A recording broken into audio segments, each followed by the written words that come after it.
the pleasure to present to you Dr. Martin Luther King, Jr.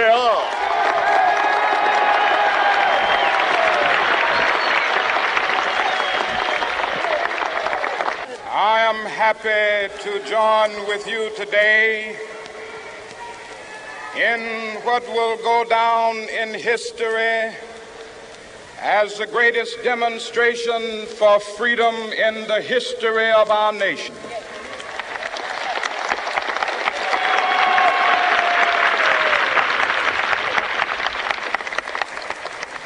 Five score years ago, a great American in whose symbolic shadow we stand today signed the Emancipation Proclamation. This momentous decree came as a great beacon light of hope to millions of Negro slaves who had been seared in the flames of withering injustice. It came as a joyous daybreak to end the long night of their captivity.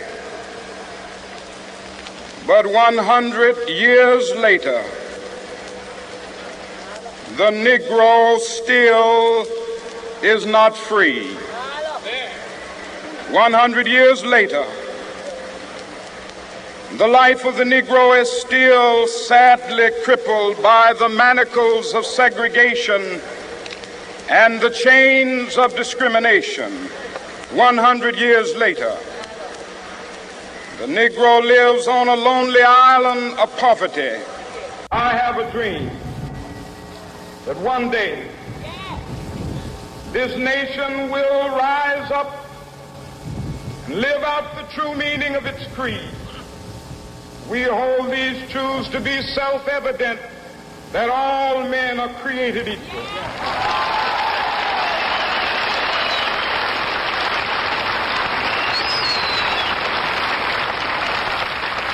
I have a dream that one day on the red hills of Georgia, the sons of former slaves and the sons of former slave owners will they be able to sit down together at the table of brotherhood. I have a dream that one day,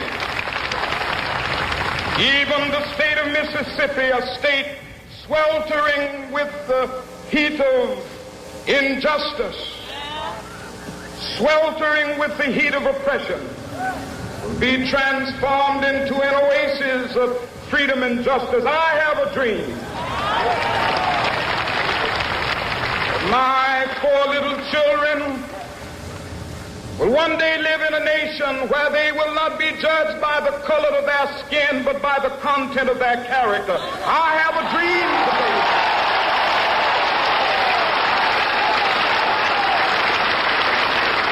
I have a dream that one day, down in Alabama, with its vicious racists, with its governor having his lips dripping with the words of interposition and nullification. One day right there in Alabama, little black boys and black girls will be able to join hands with little white boys and white girls as sisters and brothers. I have a dream today.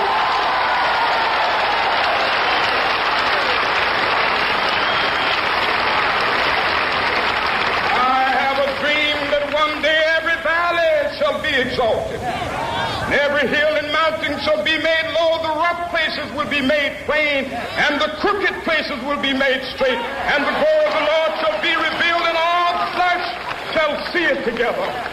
This is our hope. This is the faith that I go back to the South with. With this faith, we will be able to hew out of the mountain of despair a stone of hope. With this faith, we will be able to transform the jangling discords of our nation into a beautiful symphony of brotherhood.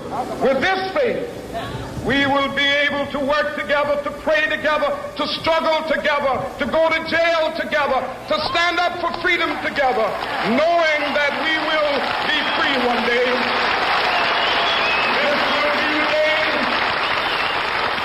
This will be the day when all of God to sing with new meaning, my country, tears of thee. Sweet land of liberty, of thee I sing. Land where my fathers died, land of the pilgrim's pride. From every mountainside, let freedom ring. And if America is to be a great nation, this must become true. And so let freedom ring. From the prodigious hilltops of New Hampshire, let freedom ring. From the mighty mountains of New York, let freedom ring. From the heightening Alleghenies of Pennsylvania, let freedom ring. From the snow-capped Rockies of Colorado, let freedom ring. From the curvaceous slopes of California. But not only that, let freedom ring from Stone Mountain of Georgia.